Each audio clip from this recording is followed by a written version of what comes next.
Amis futurs rentiers, amis futurs rentières, bonjour et bienvenue sur cette chaîne qui a vocation à te rendre libre financièrement. À ce stade, tu viens d'ouvrir ton formidable PEA, tu es chaud comme la braise. Toutefois, avant de commencer à analyser les actions et de trader comme un foufou, eh bien permets-moi, en préambule, de te rappeler 3 règles d'or en bourse que je m'astreins à appliquer systématiquement. Il y en a une 4e d'ailleurs, très importante, c'est qu'avant de trader, il te faudra systématiquement répéter ces 2 mots magiques, Magnéto, Serge.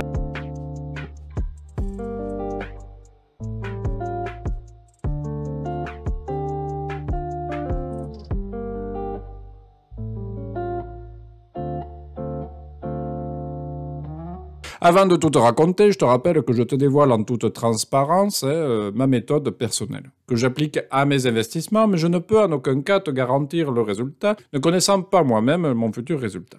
Je ne suis pas devin, ni génie, je n'ai pas de boule de cristal non plus, je suis simplement un modeste investisseur qui recherche à minimiser ses risques sur un temps d'analyse minimal et en cherchant bien entendu quand même un petit peu à maximiser sa rentabilité.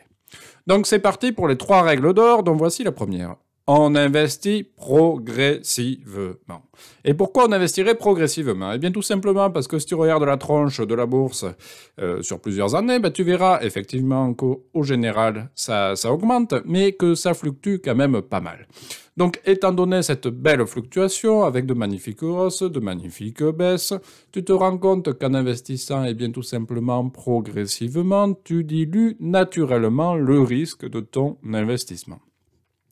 Imagine, tu investis une seule fois et au plus haut. Eh bien, je peux t'assurer qu'il va falloir ramer et attendre un bon moment pour transformer ce placement en placement effectivement positif. Donc, si tu as 2500 € à placer et que tu veux me faire plaisir, eh bien, tu le places en plusieurs fois, mettons 500 € sur plusieurs semaines ou mois d'écart, et bien entendu, idéalement, sur plusieurs actifs dans un objectif de diversification.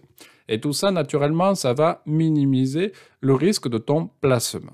Cela me permet donc de faire le lien avec la magnifique règle numéro 2 qui, tu l'as compris, est la diversification. Alors, comme me disait ma grand-mère, il faut jamais mettre tous ses œufs dans le même panier, effectivement, puisque si tu te casses la gueule, bref, t'as compris. Donc, ok, on diversifie, mais je te vois arriver, tu vas me dire, on diversifie comment et surtout sur quoi? C'est la même question que je me suis posée à l'époque, et c'est là que mon petit bouquin, ma petite Bible, revient sur le devant de la scène. Je n'y reviens pas, je te mets le lien du bouquin dans la description de cette vidéo si tu as envie. Et donc ce bouquin m'a parlé d'un fameux diagramme qui est le diagramme de Swensen. Donc en gros c'est un diagramme, si tu veux, d'allocation d'actifs. Donc qu'est-ce qu'il préconise notre fameux Swensen?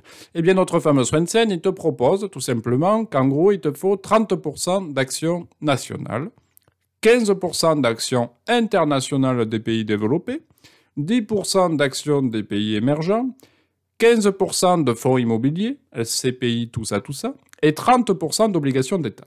Donc moi, étant fainéant, j'ai opéré quelques petits ajustements à ce fameux diagramme afin d'avoir, je te dirais, afin de tenir compte en gros de ma stratégie perso et d'un suivi le plus simple pour moi au quotidien.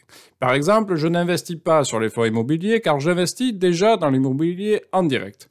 Donc j'ai envie de te dire que si demain il y a une crise, j'ai pas envie de prendre le bouillon 2 fois. Une fois en réel et une fois en bourse. Donc bon, j'ai choisi de ne pas investir dans des fonds immobiliers comme préconisé par Swensen. J'ai donc réparti cette quote-part, si tu veux, sur les autres actifs. Voici la répartition, si tu veux, cible que je te partage. Concernant les actions PEA que je prends en direct, comme ça reste ciblé sur de la France ou de l'européen, 34% me concernant. Concernant des ETF sur les pays internationaux développés, 19%. Comme tu le vois, je n'investis qu'au travers des ETF. Je t'avouerai que sur le PEA, j'ai pas trop le choix. Concernant les ETF des pays émergents, 14%, et concernant les ETF obligations d'État, 34%. Donc tu vois que pour les actions PEA, je les prends en direct en action. Concernant les autres points, je transite par des ETF. En ayant actualisé les chiffres pour cette vidéo, j'ai au total, si tu veux, au 21 janvier 2023, 24 354 € sur mon fameux PEA. Donc si j'allouais correctement ces fonds en fonction des actifs et comme préconisé par M. Swensen, je serais donc sur une répartition des montants ci-dessous. Donc action PEA 8219 €, pays international développé 4566 €, etc., etc. À côté, j'ai mis le vrai montant valorisé au 21 janvier 2023 de mes placements. Donc tu t'aperçois effectivement que j'ai bien une réallocation des actifs à effectuer pour être vraiment sur une allocation des actifs optimale comme préconisé par M. Swensen. À quoi ça sert de faire cette réallocation d'actifs? Eh bien, tout simplement, comme ici tu vois mes montants valorisés, il y a certains thèmes où je suis, entre guillemets, à la hausse, comme par exemple mes actions PEA, où j'ai en gros un montant valorisé plus 4266 € par rapport à la cible. Et en parallèle, j'ai par exemple, je sais pas moi, ETF pays émergent, tu vois, où je suis 1042 € en dessous de l'allocation cible. Donc tu vois au travers de ce thème, si tu veux, que faire cette réallocation d'actifs me permet en gros de vendre des actifs qui ont surperformé, qui auront eu en gros des hausses, et cela va me faire en gros en parallèle racheter des actifs ayant sous-performé sur la période. En gros, cette réallocation d'actifs, elle va simplement te pousser à vendre là où tu as fait des plus-values et à acheter là où tes cours baissent, là où tu as fait des pertes. Et cela me permet de faire le parallèle avec ma troisième règle d'or qui est acheter bas et vendre haut. Un conseil qui semble peut-être anodin pour certains car rempli de bon sens. Mais effectivement, combien sommes-nous en période de crise, donc avec des cours extrêmement bas, à nous positionner à l'achat alors qu'on vient déjà de perdre de l'argent? C'est complexe quand même psychologiquement. Surtout que durant cette période, je te rappelle qu'on a toujours l'impression que cela ne sera jamais plus comme avant. Et inversement, quand les cours s'envolent, on remarque toujours un attrait de plein de gens nouveaux pour la bourse, avec de nouvelles personnes souhaitant investir, alors que c'est surtout la période à ne pas le faire. Pour résumer, et surtout en bourse, je te dirais que quand on te dit c'est la crise, c'est la fin, achète. Quand on te dit ça s'envole et ça va continuer, eh bien tout simplement, vends. J'exagère volontairement ces exemples, mais vraiment, c'est pour bien te faire comprendre la mentalité à avoir, qui est d'acheter bas et de vendre haut. Il m'a fallu un peu de temps, je t'avouerai, pour accepter ce postulat et surtout pour passer le cap d'acheter en pleine période de crise.